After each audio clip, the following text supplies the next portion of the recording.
ይህ ሁሉ እንግዲህ በደል ይዛ ነው የኖረችው ለአካውንቷ ስትል። እንደተናገረችውም ፍቅር ይሆናል ብዬ ስላሰብኩ ነው ሁሉንም ነገር በዝምታ ያለፍኩት፣ ብቻዬን የተወጣሁት ብላለች ጃኒ። በጣም ነው የምታሳዝነው።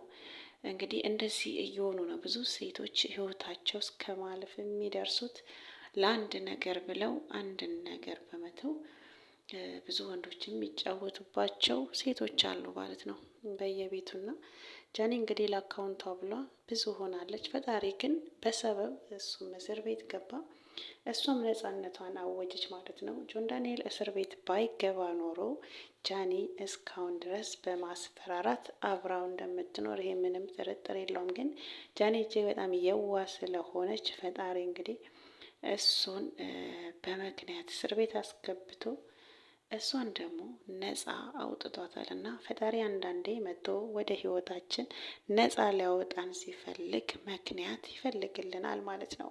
በተጨማሪም እንግዲህ ጃኒ እጅግ በጣም ድልቅቅ ያለ ጓደኛና የሚያከብራት ሰው ሰጥቷታል ማለት ነው። ክሷታል።